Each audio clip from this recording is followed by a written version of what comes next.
Founded by Voortrekker leader Hendrik Potgieter way back in 1849, Lydenburg is these days the center of the fly fishing industry in South Africa and is an important agricultural and mining area.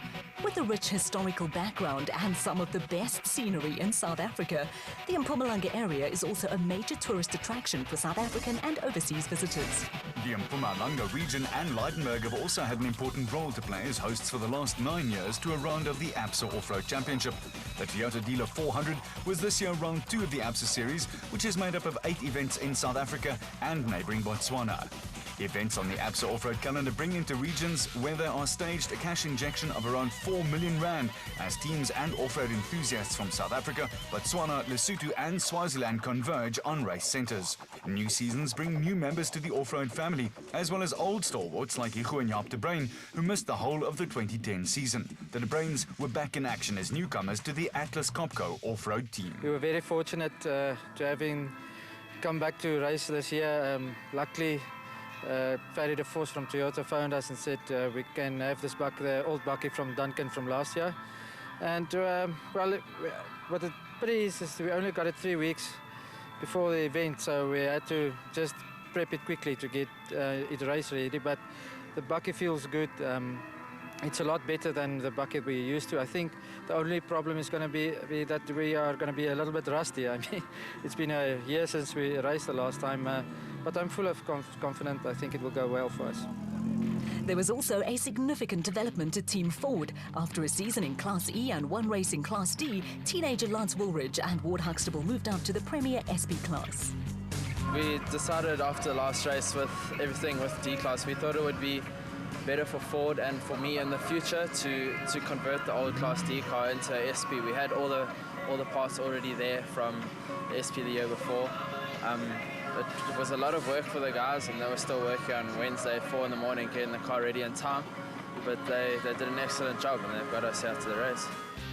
Another significant move saw the debut of the new RFS BMW X3 in the hands of young Pretoria crew Christian de Plooy and Henk Janse van Vieren. Yeah, no, we're looking forward to it. We haven't done any testing. The car came from the dyno yesterday morning straight onto the truck, and yeah, so it's going to be interesting to see what he does on the dirt. So yeah, we're looking forward to the race. After a win on the opening round of the ABSA Championship, veterans Hannes Grobler and Henny Tersteege were early championship leaders ahead of Thomas Rundle and Jean Moore and Northwest Province veterans Jannie Visser and Joks Leroux. With rival teams better prepared this time around, Hannes Grobler was expecting a difficult race. Very, very, very tough. You know, I'm sure that Toyotas will be sorted and they will be very quick. The Ford is going to be very quick. You know, our cars, the Christian's car hasn't run on the gravel yet, so he's going to, you know, see what the car goes like. But I think, there's a lot of other guys that's got their cars and their things going. So, yeah, I think competition is going to be great. The draw where seeded crews pull their start positions for the Donaldson Prologue out of a hat is always a light-hearted affair.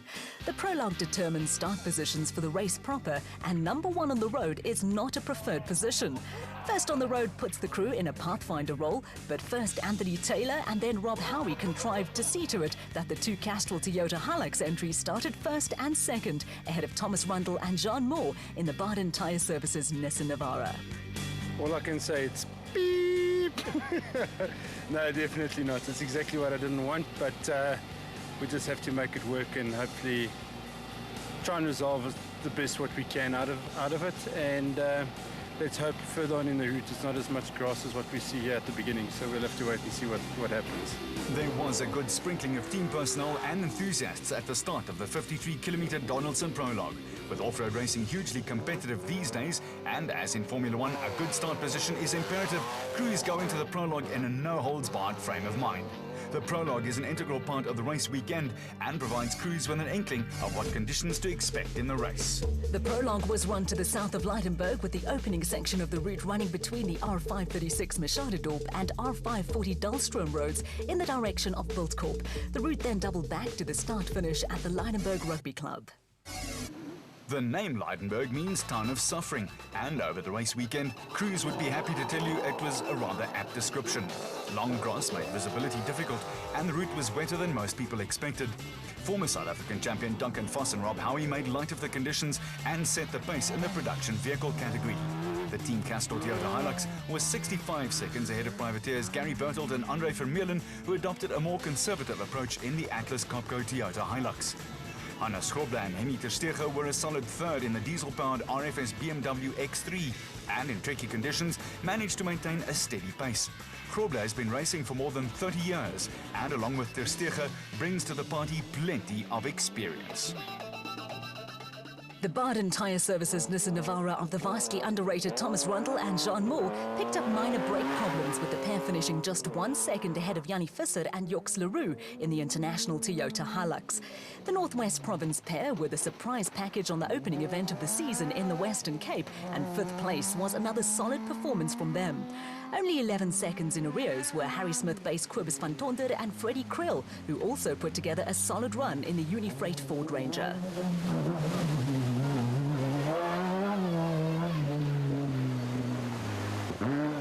After starting first on the road, Anthony Taylor and Chris Birkin gradually slipped back in the second Castor Toyota Hilux to finish 7th. They also lost time stopping to clean the radiators, which was clogged up with grass. It was often tough going in the wet and slippery conditions, and Taylor and Birkin were around half a minute slower than Van Tonder and Krill. The Toyota crew had 35 seconds to spare over Mike Whitehouse and Matthew Carlson, who hit a small rock on what Whitehouse described as a high-risk, high-reward route. Charging along behind Whitehouse and Carlson were Regent Racing Nissan Navara teammates Terence Marsh and George Smallberger, who lost time when the Navara's engine management system went into limp mode and had to be reset.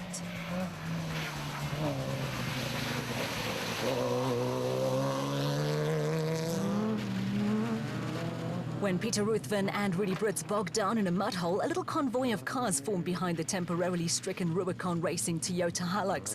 A tow rope is essential equipment on an off-road race, and Rudy Brits were standing by when Hugo and Jaap de Bruin appeared on the scene, with Dewald van Breda and Johan de Klerk right behind them. The Rubicon Toyota was quickly extricated from the mud hole, and the little convoy was soon making forward progress once again. There is never really a shortage of vantage points on an off-road race, and next up for our little convoy was a river crossing. The Bloemfontein-based pair of Peter Ruthven and Rudy Brits led the way in the Rubicon Toyota Hilux, and there were also no problems for the De Bruin father and son team in the Atlas Copco Micron Excel Toyota.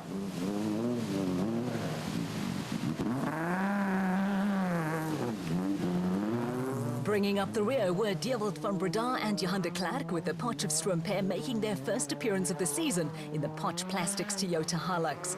Behind them, an awkward debut for Christian de Ploy and Henk Janssen van Vieren in the new petrol-powered RFS BMW X3 was about to come to an end.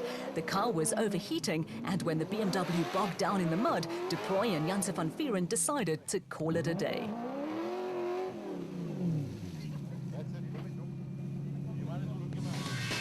Forward progress was a lot smoother and more effective for Louw de Bruin and Rian Greiling, who were to finish just out of the top 10 in the Rubicon Racing Ford Ranger. The Bloemfontein pair have come up with some recent good results that has seen their confidence reach new levels. After switching from the special vehicle category to production vehicles, de Bruin and Greiling are now seasoned SP class campaigners. Reigning South African champions Chris Visser and Japie Badenhorst are also seasoned campaigners, and their second outing for the factory Ford racing team had a disappointing sting in the tail. Hoping to give Ford a second successive Toyota Dealer 400 win, the pair were going along comfortably enough when a puncture 10 kilometers from the finish absolutely ruined their day.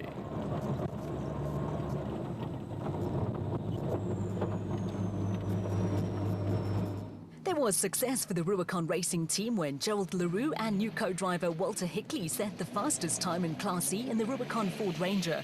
An added feather in their cap was finishing ahead of Class D pace setters Dion Venter and Ian Palmer in the 4x4 Mega World Toyota Hilux.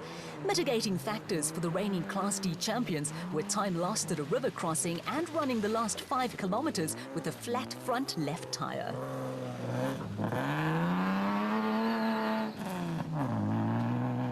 Bearing down menacingly on the Class D champions were teenager Lance Woolridge and Ward Huxtable, with the KwaZulu-Natal pair feeling their way in their SP Class debut in the Team Ford Ranger. running in tandem behind the Ford crew were a couple of Class E newcomers in Jean Boshoff and Ian Boshoff in a pair of LG Toyota Hilux entries. In keeping with the development plan put in place by the South African National Off-Road Car Racing Association, the Boshoff brothers move into the national arena this season after campaigning in the Northern Regions Championship. Equipped with four-wheel drive, the water, mud and slippery conditions made it tough going for the four-cylinder Class E cars. Chasing after the Boshoffs was father and son Jack and Sarel Oosthuizen, who were over 7 minutes down on the Class D leaders in a Land Rover. Brothers Johan and Werner Horn competed the classified finishers in the Malalang Toyota Land Cruiser.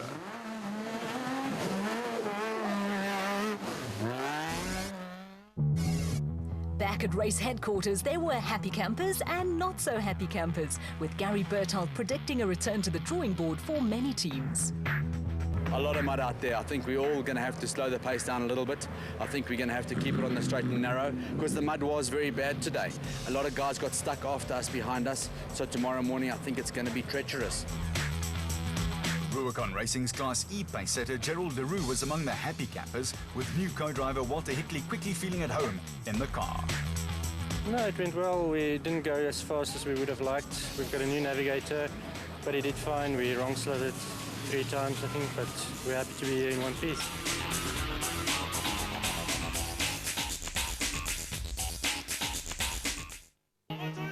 What happens inside Grand Prix? Stay up to date with all the action and drama from each race. Get up to speed with the latest developments in technology.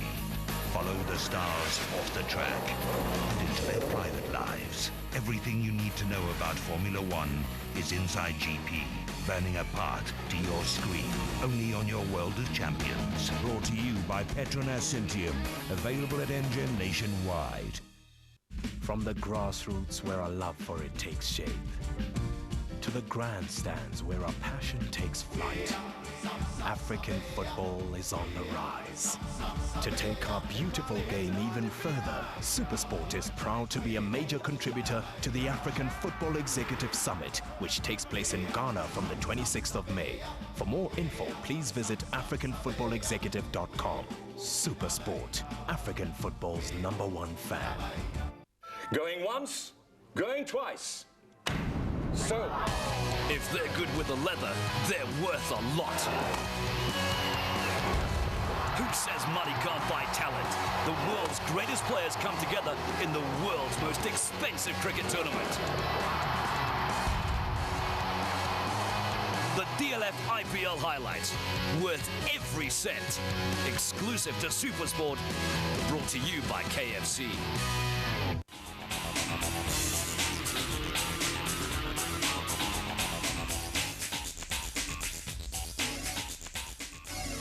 A quality field of cars competing in the special vehicle category was waiting to do battle with high stakes for those who got off to a flying start and those who were a little slow out of the starting blocks on the opening event.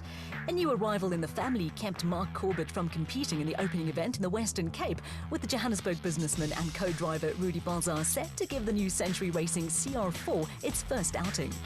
Yeah, a brand new car for us this year. We've done quite a bit of development work from the old one. But like usual, we haven't had much time to test.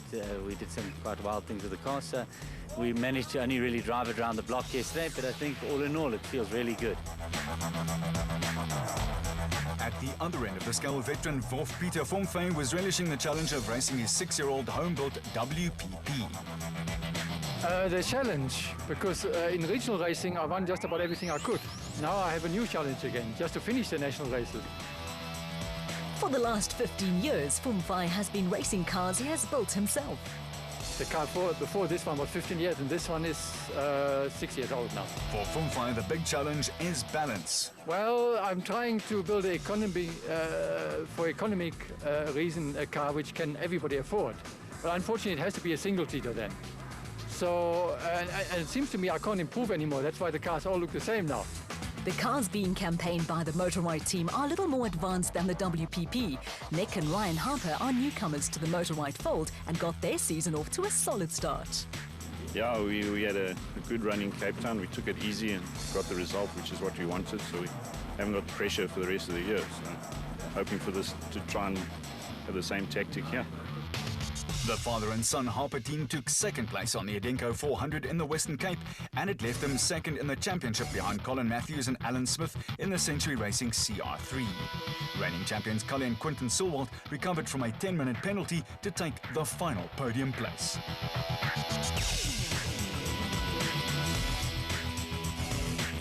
The top 5 seeded crews in the special vehicle category also draw for start positions on the Donaldson Prologue. Who fires the first prologue shots works on a rotation basis, and with the top production vehicles leaving first and acting as pathfinders, being first on the road was not a major issue for the special vehicles. As fate or luck decreed, the Silwalt family made it an all-Palabora affair at the front of the field. Yeah, well, luckily I think the specials is second on the road, so the buckies, there will be 10 buckies ahead of us, so that's actually good because there's no one in front of us. But yeah, it's nice to be back. After also missing the opening event of the year, the father and son team of Herman and Richard Silwalt were having their first outing of the season in the Silwalt Racing SVR. They finished third in the championship behind Shamer Variawa and Siegfried Rousseau, and South African champions Cully and Quinton Silwalt in the Elegant Fuel Bat. A good turnout of spectators watched the cars get underway, with Limpopo crew Naim Mosaji and Rayan Barhanya also having their first outing of the year in the Maxis Tyre Rack Porter.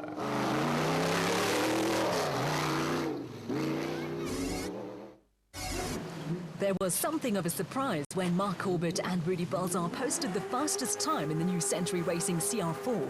Built to full Dakar Rally specifications, the car is powered by a V8 Lexus motor and led home Colin Matthews and Alan Smith in the Century Racing CR3 running in Class P. Matthews and Smith are flyers and scored their maiden national championship win on the Edenko 400 in the Western Cape. Ask Colin Matthews or Alan Smith about race strategy, and the simple answer is to go as fast as possible. The pair trailed teammates Corbett and Balzar by 28 seconds, but had time in hand over third-placed Johan van Staden and James Rousseau in the new Atlas Copco Bat Spec 5. Cully and Quinton Silwalt were fourth, but struggled to find a way around the RFS BMW that was still stranded in the mud.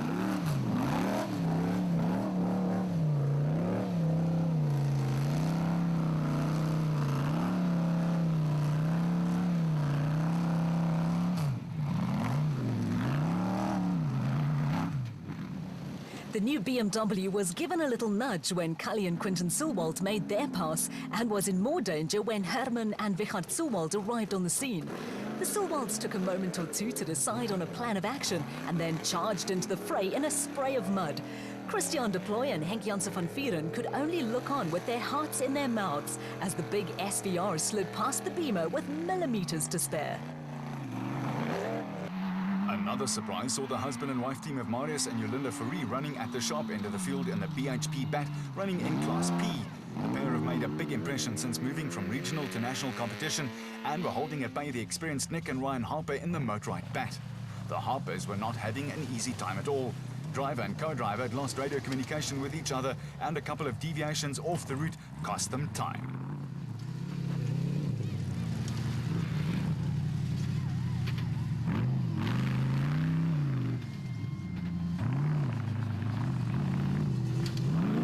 Despite their problems, the Harpers were a respectable 7th overall and 5th in Class A.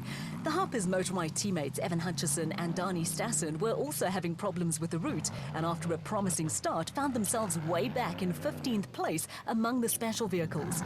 Matters were going a lot better for Naim Mosaji and Rayan Barhanya, although they had also lost radio communication and were also battling with brake problems.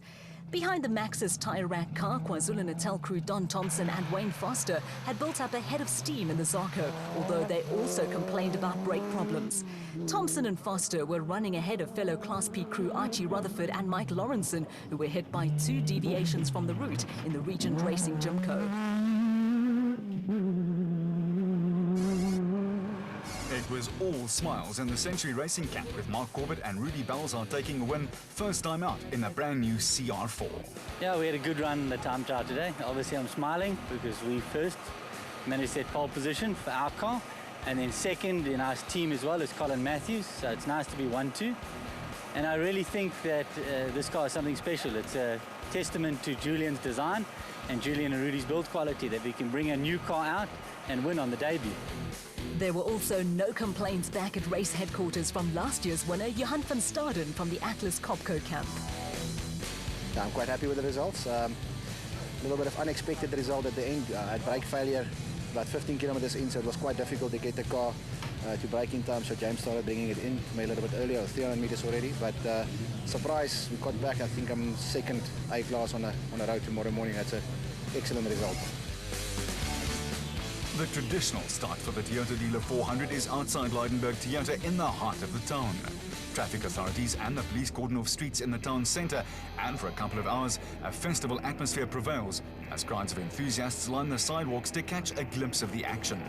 There was plenty of early interest for off-road enthusiasts, with 2 Century Racing entries ready to do early battle at the front of the field. Yeah, I've got my teammates in front of me. They did exceptionally well yesterday. It was the first time out in their new car. So yeah, they beat us good and proper yesterday. Fresh from 9 days in a bicycle saddle on the Absa Cape Epic, former SA champion Duncan Force was in a confident frame of mind. We've done a lot of work in the break between the last race and this race, getting them more reliable. And hopefully we've done sort of almost a full race test up until now, and we haven't had problems. So I think our reliability is there, and obviously we've put it on pole. So we're looking for a good result today. With the tension and excitement starting to build, first car away was the futuristic-looking Century Racing CR4 of Mark Corbett and Rudy Balzar.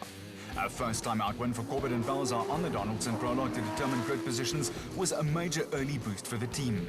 Corbett also recently became a father for the 3rd time, and a race win on the Toyota Dealer 400 would see the wheel turn full cycle. Half a minute behind them, it was the turn of Colin Matthews and Alan Smith in the 2nd Century Racing entry. There is a touch of the showman in Matthews, and there was a sneaky suspicion that the Century Racing crew had decided on a little grandstanding for the benefit of the crowd.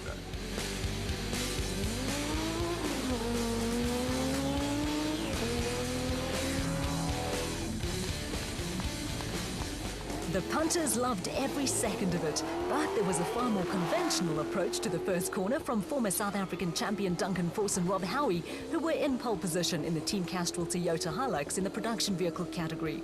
There were also no fireworks from last year's winners Johan van Staden and James Rousseau in the Atlas Copco Bat, and reigning South African champions Cully and Quinton Sewald in the Elegant Field Bat.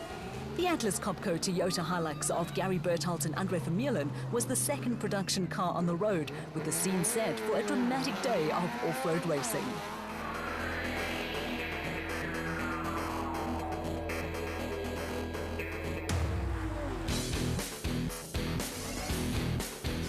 The first 58 kilometers of the race followed the same route as utilised for the Donaldson Prologue the previous day.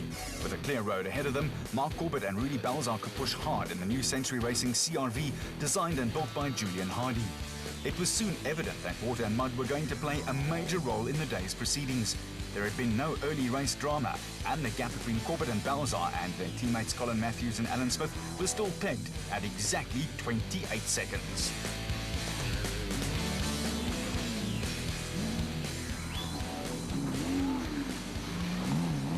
The opening race of the season produced a maiden win for Matthews and Smith, but luck was to desert them this time round, and the pair were early casualties. Hot on their heels at this early stage were production vehicle frontrunners Duncan Force and Rob Howie in the Team Castrol Toyota Hilux. The Toyota pair had got off to a fast start and were looking to give the factory team and the new Toyota Hilux double cab entries a first victory. There was a steady start for last year's winners, Johan van Staden and James Rousseau, now campaigning in Class A, with South African champions Cully and Quinton Sewald looming up behind the Atlas Copco Bat.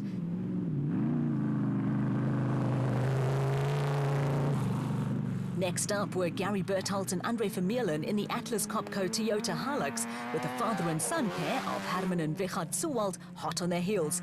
And you had to feel sorry for the Special Vehicle Brigade, with crews taking a bath at every river crossing. There was also a steady start to the day for Hannes Grobler and Henny Terstegen in the RFS BMW. They far too experienced to get caught up in early race foolishness, and patience is a commodity often in short supply in off-road racing circles. Ahead of the BMW, Herman and Wichert Solwald were already running into a gearbox problem that was to plague them all day long.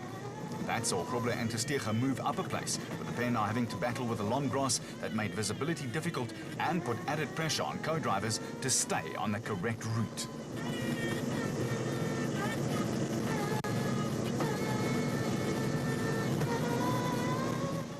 Given the nature of conditions and a narrow track, overtaking was not easy, and the early stages of the race also saw the formation of small convoys of cars.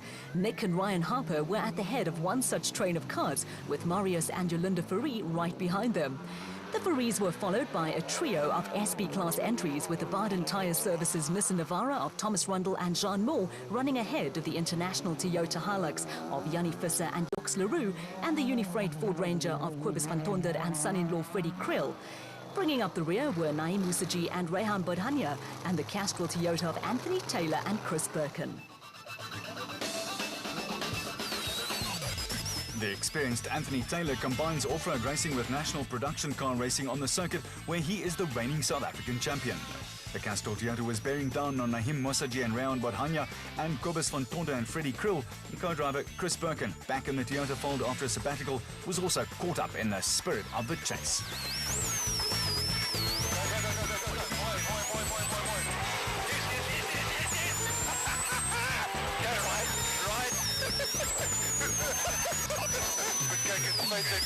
Coming to another hot ride here.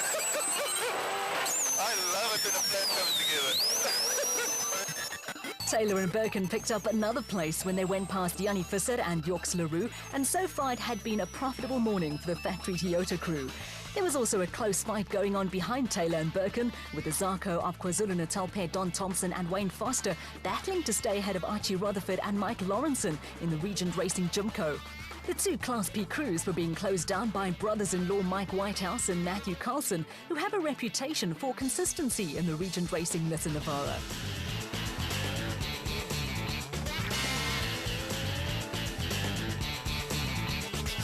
It didn't take long for Mike Whitehouse and Matthew Carlson to move ahead of Archie Rutherford and Mike Lawrenson and Don Thompson with Wayne Foster. The first to move over for the Regent Nissan Navara were teammates Rutherford and Lawrenson. Thompson and Foster then also bowed to the inevitable, and it had been a good start for Whitehouse and Carlson. The second Regent Racing Nissan, in the hands of Terence Marsh and George Smallberger, was also involved in a close battle. Marsh and Smallberger were looking for a way around Swaziland crew John Thompson and Clinton McNamara, with the muddy conditions making overtaking a very difficult proposition.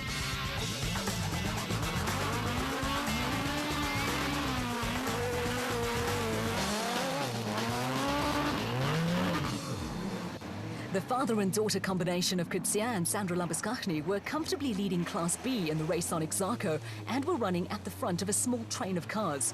The Labuschagnes were coming under pressure from Bula Bottas and Johan Pretorius in the Bottas Vervoer Bat, who were back in action after a year on the sidelines. Right behind Bottas and Pretorius were Jacques Wheeler and Siegfried Rousseau, former SA champion Evan Hutchison and Dani Stassen, and KwaZulu-Natal pair Clint Gibson and Gary Campbell. Bringing up the rear were Hugo and Jaap de Bruin, who were back in action after a year on the sidelines.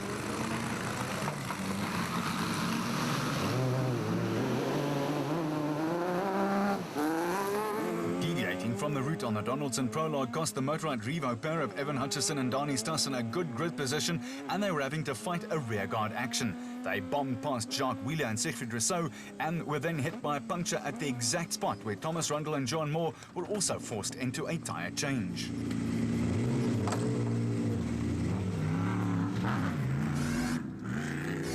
The next section of route was bordered on one side by the R36 to Machadodorp, and early in the race it was obvious it was going to be a long and hard day at the office for crews.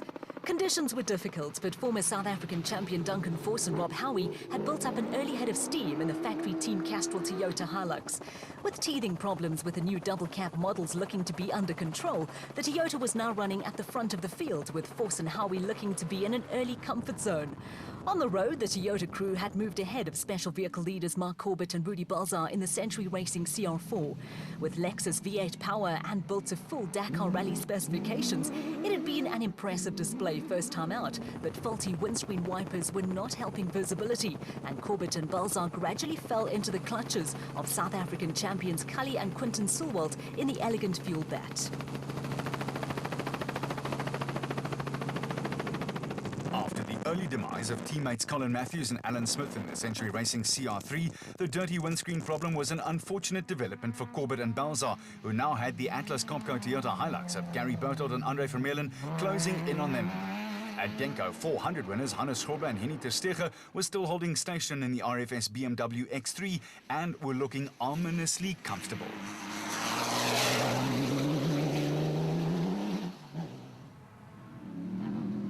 The second team Castrol Toyota of Anthony Taylor and Chris Birkin was locked in battle with the motorbike bat of Nick and Ryan Harper. It was a battle that would eventually end in tears, with Taylor and Birkin forced to retire with a damaged radiator. The Castrol Toyota was desperate to get past the motorbike bat, and inevitably there was contact between the two cars.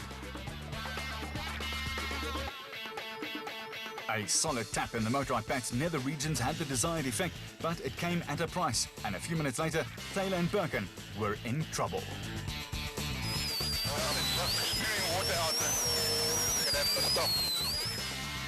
Rather than risk a blown motor, Taylor and Birkin were out of the race, with the factory Toyota challenge cut by half. The Harpers then rubbed salt in the wound by sailing serenely past the stricken Toyota. On an off-road race, wide open spaces with plenty of spectators means water or mud. In this case, it was both, and plenty of it, with a treacherous crossing providing competitors with a test of character and spectators with plenty of entertainment. The first casualties were Duncan Foss and Rob Howie, who bogged down in the Castrol Toyota Hilux. Cars were forming up behind the stranded Toyota, and Mark Corbett and Rudy Balzar decided on a different route in the Century Racing CR4. A friendly farmer with a tractor stood by to assist Force and Howie, while Corbett and Balzar went up a side road and suffered the same fate as the Castrol Toyota. The area now resembled a battlefield littered with stranded cars or those waiting their turn to try and beat the mud and slush. The first car pulled onto firmer ground was the Castrol Toyota of Duncan Foss and Rob Howie, with Corbett and Balzar waiting their turn, rather impatiently.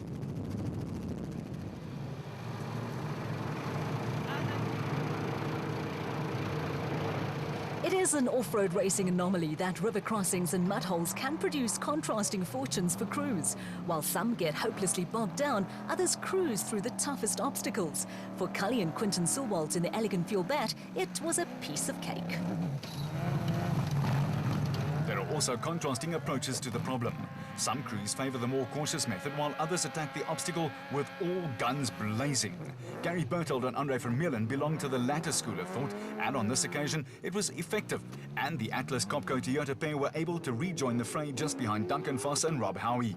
While the two Toyotas went on their merry way, Nick and Ryan Harper were employing the more cautious approach in a motorbike bat that looked as though it had been submerged in mud.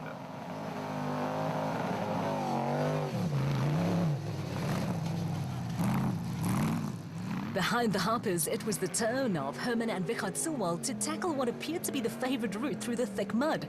Earlier, brother Cully and cousin Quinton had sailed through the obstacle with no problem at all.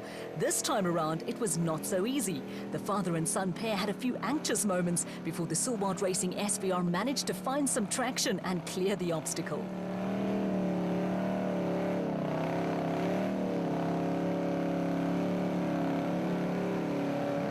But it was touch and go.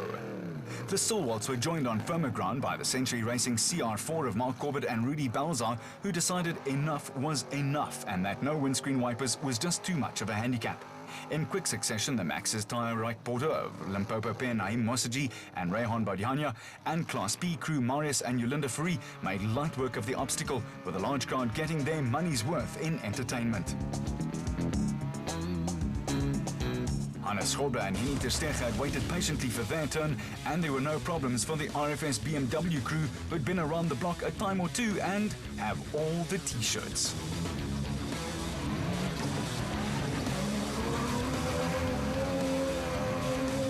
Mike Whitehouse and Matthew Carlson avoided potential disaster in the Region Racing Nissan Navara, along with veterans Jannie Visser and Joks Leroux in the International Toyota Hilux. Visser and Leroux don't often see these conditions around Vryburg in the Northwest Province, but were coping well. Also enjoying the action in more leisurely fashion were Toyota SA President and Chief Executive Officer Dr. Johan van Zyl and Leidenburg Toyota Dealer Principal Fanie Erasmus and his wife.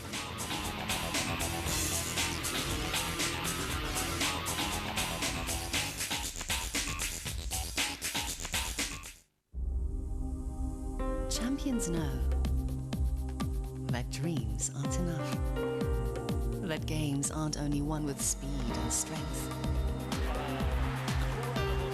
that most times it isn't the serve or the skill that makes a champ, but the heart. The WTA on your World of Champions, brought to you by Prudential. On the ball. Adventures on DSTV tonight. On Mnet Stars, crime lords rub shoulders with the rich and famous in the Cotton Club. On Mnet Action, an invisible hero is hell-bent on destroying his nemesis. And on Sony Max, a Civil War hero and a US Marshal team up to defeat a crazed scientist. Richard Gere, Alec Baldwin and Will Smith tonight. Do you shout louder than your boyfriend when you watch The Box? Then you could be girl enough to become SuperSport's first female rugby presenter. Lady Rugger is in Port Elizabeth, so make sure you get to the Nelson Mandela Bay Stadium on the 29th of April for a live audition and bring your best presenting skills. For more information, visit supersport.com. SuperSport's Lady Rugger female presenter search. SuperSport, we live for rugby.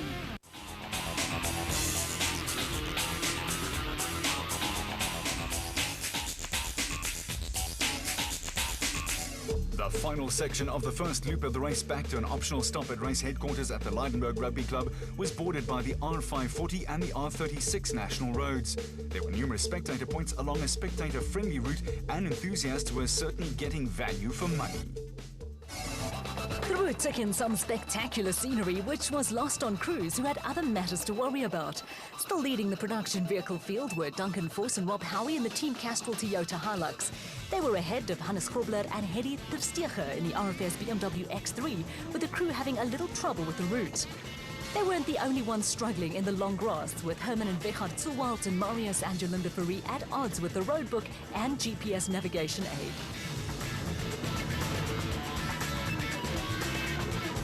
Conditions in the tall grass was enough to tax even the sharpest of co-drivers, and by the time Hannes Grobler and Henny Terstegen finally got it all sorted out and were once again pointing in the right direction, the RFS BMW pair were nearly a minute behind Foss and Howie.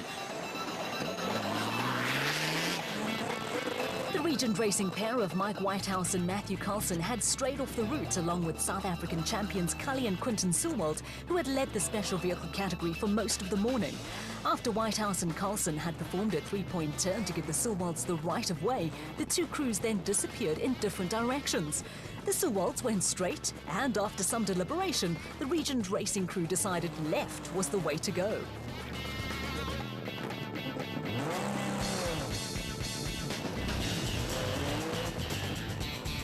The special vehicle lead now switched to Herman and Wegard Zuwald in the Zuwald Racing SVR, with a Palabora-based pair being chased by the impressive Marius and Jolinda Fourie in the PHB Bat. The Fouries were well in control of Class B and holding off Mike Whitehouse and Matthew Carlson, who had quietly chipped away at the cars ahead of them. Right behind the Regent Racing Navara were Gary Berthold and Andre Vermeulen, who'd broken a fan belt and were nursing the Atlas Copco Toyota. Cully and Quinton Sewald were back on the right route and pushing hard to regain lost ground, with Naim Mosaji and Rayon Bodhanya having a good first outing of the year 2011.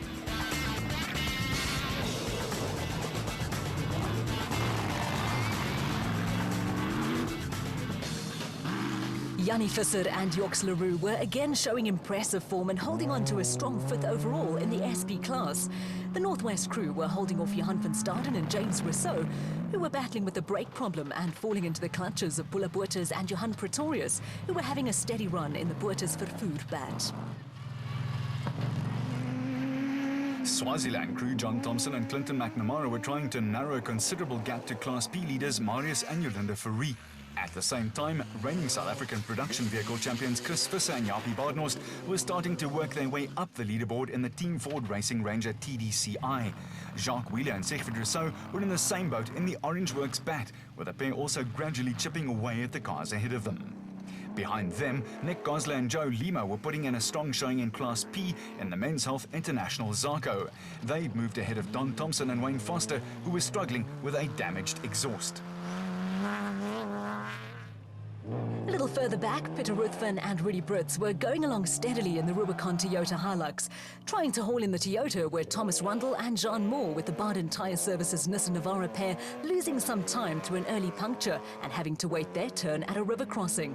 That dropped them down the pecking order, and they were running just ahead of Class D leaders Dion Venter and Ian Palmer in the 4x4 Mega World Toyota Hilux.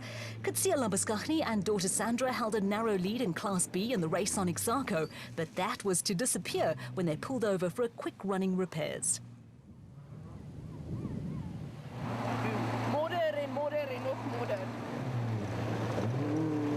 While the Labuskaghnis were stationary, Keith and Andrew Maganete nipped into the Class B lead in the Zarco, with Class E leaders Jean Boshoff and Lotte Klein chasing after them in their LG Toyota Hilux. Stopping at the pit area at the end of the first loop was optional, and the time clock was running for teams who pulled in for running repairs. Hugo and Jaap de Bruin were forced to retire with front suspension and power steering damage, while Herman and Richard Sulwald stopped for a gearbox check. They were also running repairs for the two factory Ford Rangers of Chris Visser and Japie Badenhorst and Lance Woolridge and Ward Huxtable, and back in the pits were Anthony Taylor and Chris Birkin. Back on the route, production vehicle leaders Duncan Foss and Rob Howie were on the second of three loops that made up the race. Foss and Howie were headed for the compulsory 15-minute halt at the DSP, with the Castrol Toyota Hilux sounding healthy, and matters were looking rather rosy for the pair. Behind the Toyota, SA champions Cully and Quinton Silwalt were back in the special vehicle lead in the Elegant Fuel bat, with Class P leaders Marius and Yolinda Fourie running second overall in yet another impressive performance from the husband and wife team.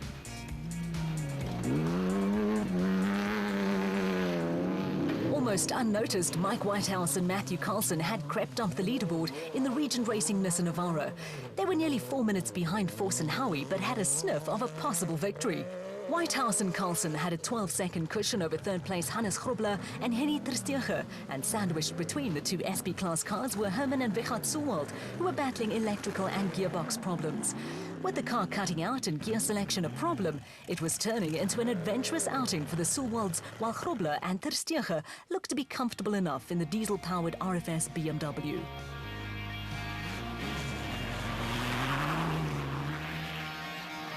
The East Rand pair of Bula Bottas and Johan Pretorius had quietly and unobtrusively worked their way through the field into a top 5 place.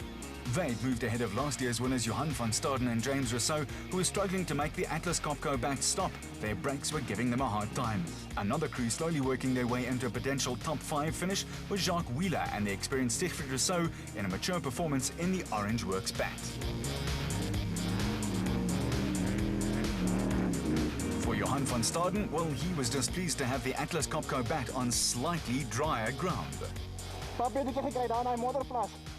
Sy help op.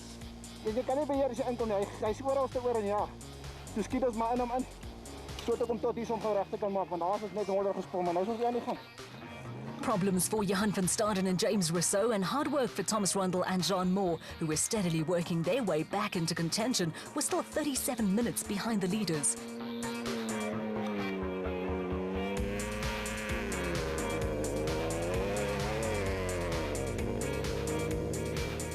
It was smoother going for Nick Gosler and Joe Lima, who prepares the Men's Health International Zarco, although the motor was sounding a little rough.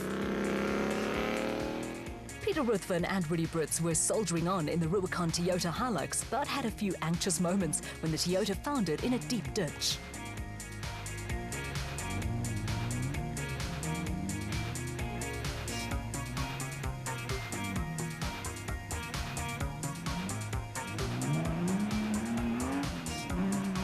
Luckily, forward motion was once again restored, but Ruthven and Brits were to end their race upside down after a roll on the final loop. KwaZulu-Natal crew Clint Gibson and Gary Campbell were having a solid run in the Gibson Racing SVR, and behind them a great tussle developed between brothers David and Gary White in the Rokon Bat and Chris Visser with Jaapie Badenhorst, who were on the move in the factory Ford Racing Ranger. After an earlier unscheduled pit stop to clean water tubes, the South African champions had the bit between their teeth and had fought back to close in on a podium finish, something which had looked unlikely earlier in the race.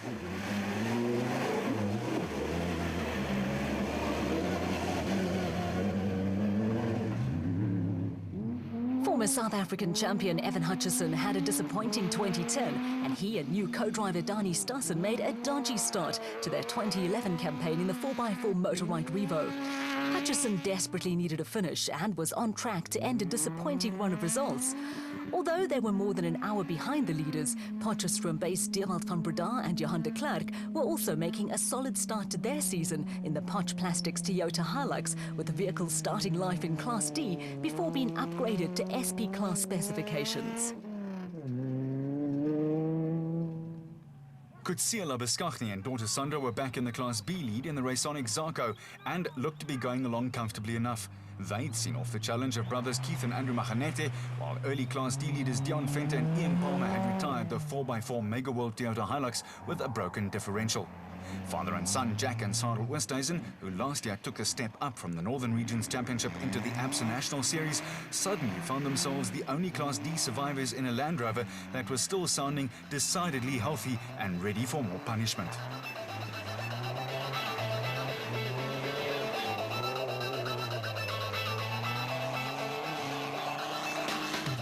A string of Class C contenders had also fallen by the wayside, with Dirk Putter and Chris Claessens leading the way in a Toyota Hilux.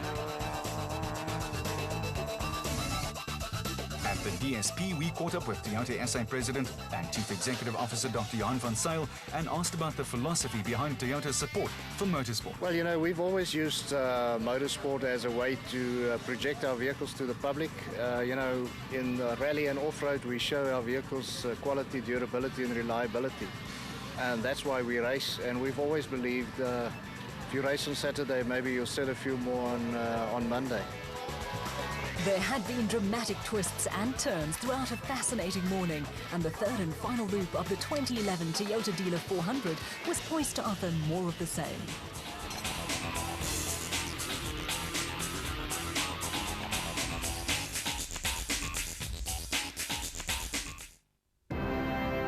You'll be amazed at the eye-popping quality of Hisense LED TV, but even more amazed at how affordable it is.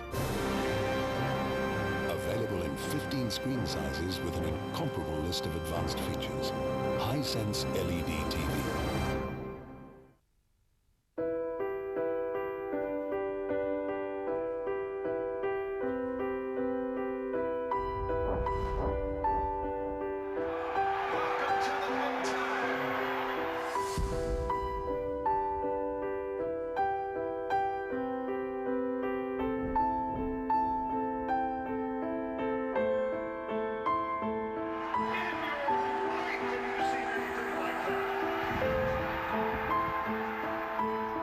For the best golf in the world, the US PGA Tour on your World of Champions. Proudly brought to you by Telkom Business.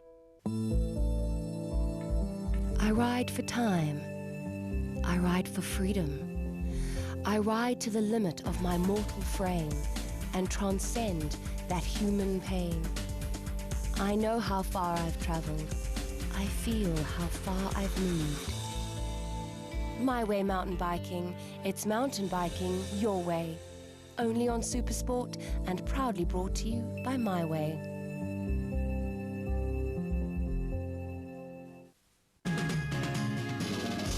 Get your children their favorite animated classics on DVD. 90 minutes of fun. For the boys, there's The Legend of Zorro, Robin Hood, and The Jungle Book. For the girls, the legends of Snow White, Sleeping Beauty, and Cinderella. With these incredible DVDs, you get a free colouring-in book while stocks last. Available at selected newsagents and supermarkets.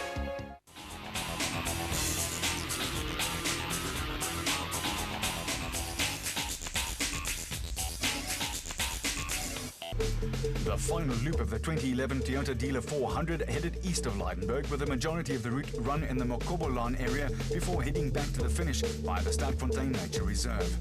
This loop was around 115 kilometers in length and started in dramatic fashion when the organizers bypassed a treacherous river crossing and then regrouped the cars. Crews then restarted at 1-minute intervals, with the race now running on corrected time. At the head of the field, Cully and Quinton Silwart still led the special vehicle category in the Elegant Fuel Bat, with caution required on rocky mountain slopes where a hidden rock could easily take off a wheel. Behind the Silwarts, there was more early drama on the final loop when production vehicle leaders Duncan Foss and Rob Howie got stuck in a ditch and suffered a flat tyre. The Castrol Toyota lost around 13 minutes, and Mike Whitehouse and Matthew Carlson inherited the lead in the Regent Racing Nissan Navara.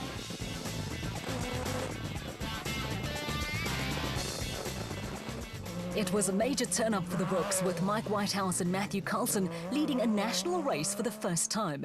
It was now a question of whether they could hold their nerve. It was also going to be a nervous run to the finish for Marius and Jolinda Fourie, who were on track for their first ever podium finish on a national event.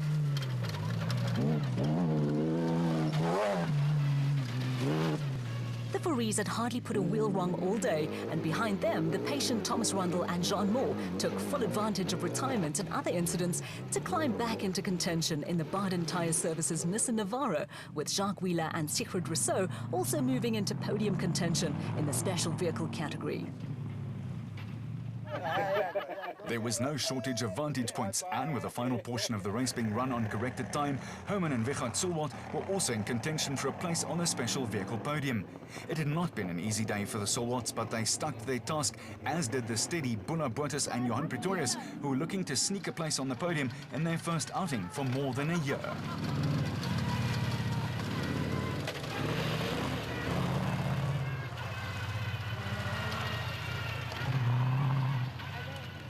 The KwaZulu-Natal pair of Clint Gibson and Gary Campbell were another crew to stick manfully to their task, and perseverance was finally rewarded with a hard-fought finish. Much the same applied to Evan Hutchison, who snapped a sequence of poor results in the 4x4 Motorride Revo, with the result that will boost his confidence. A never-say-die attitude also worked for brothers David and Gary White, but there was more drama for Duncan Foss and Rob Howie when they finally fell out of contention by rolling the Castrol Toyota Hilux just 55 kilometers from the finish.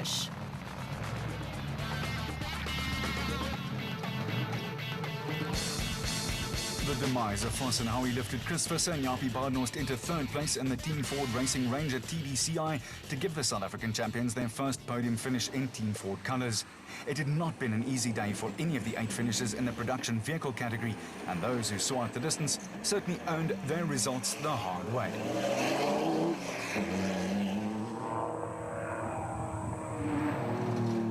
There was also a high rate of attrition among the special vehicles, but another impressive performance saw rookie Richard Fuller and Jeff Minnett on the podium in Class P in the Atlas Copco Bat. It was a maiden podium for former kart racer Fuller, while Minnett is a former overall race winner. There was a brave effort from Dewald van Breda and Johan de Klerk, who brought the Potch Plastics Toyota Hilux home in one piece.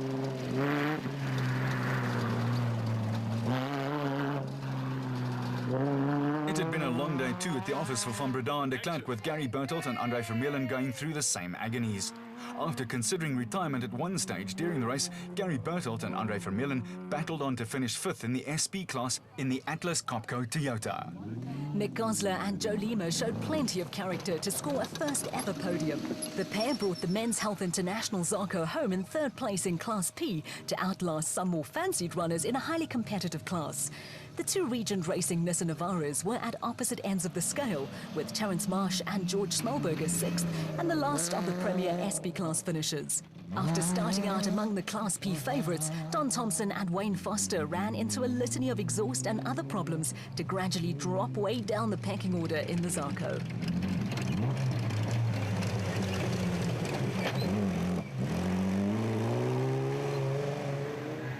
Seeing out the distance brought a rich reward for father and son Jack and Sarah Oosthuizen. It provided the Land Rover crew with their first national victory since moving up from the regional ranks in the middle of last season. At the other end of that scale, there was heartbreak for Kutsia Labuschagne and daughter Sandra when their hopes of a Class B win in the race on Exarco were dashed within sight of the finish line. It was cruel luck on the Labuschagne's part, but there was a happier ending for newcomers Dirk Pitter and Koos Claessens, who eked out a fairy tale win in Class E on their national debut in their Toyota Hilux.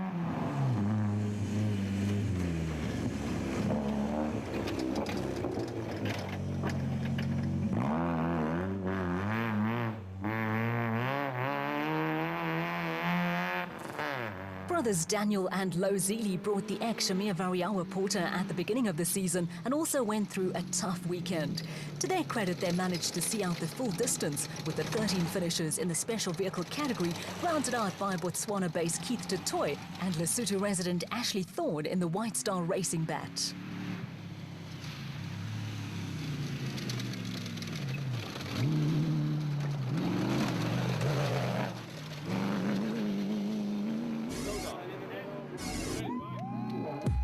At the finish at the Lydenburg Rugby Club, there was a rapturous welcome for special vehicle winners Cully and Quinton Silworth from supporters of the Elegant Fuel team. The two-time South African champions were a whopping 9 minutes clear of second-place Class B winners Marius and Yolanda Fourie. It was a good day for the Silworth family, with Herman and Richard Silworth holding on for the final place on the podium. Beautiful!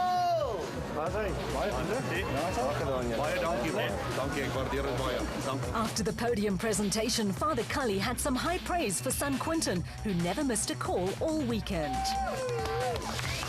That is for sure. I must tell you, it was really a very, very hard race. It was difficult to get by. It was difficult in the mud. But with a navigator like this, everything was possible. It was an excellent race, and all the allocations must go to Quinton. He really did a good job. Not surprisingly, on a race with a high attrition rate, there were some wide margins of victory, with a standout performance from the husband and wife team of Marius and Yolanda Fourie, who dominated Class P.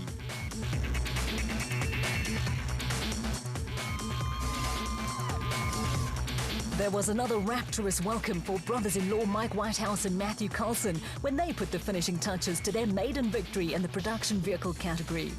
There was also a wide margin of victory between the winners and second place Thomas Rundle and Jean Moore, with Chris Visser and Jappie Badenhorst staging a rearguard action to snatch the final podium place for Ford. For the Regent Racing team, it was their second win in 2 years after Terence Marsh and Bucks Carolyn won last year's Sun City 400. Yeah, ecstatic. I mean, second year season in SPs, and we thought it'd never happen because we've been around and in contention. But it all came right together, and credit to God, we prayed like you can't believe between him and I. But it was a good race, tough, and it all came together.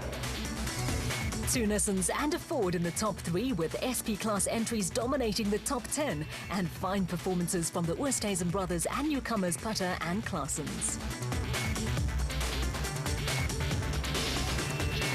Rescue teams were kept busy over the weekend pulling cars out of the mud, and the ABSA Team of the Event Award went to a band of enthusiasts who spent most of their day helping stricken teams. The Sunfield Home, Logwood Village, it is the chosen charity of the off-roaders, and it's lovely to give them another 5,000 Rand.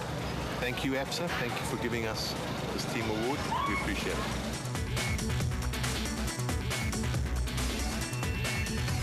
The next event on the ABSA Off-Road Championship calendar is the Atlas Copco 400 in Dundee and KwaZulu-Natal on May the 20th and 21st. Catch all the action on SuperSport, your world of champions.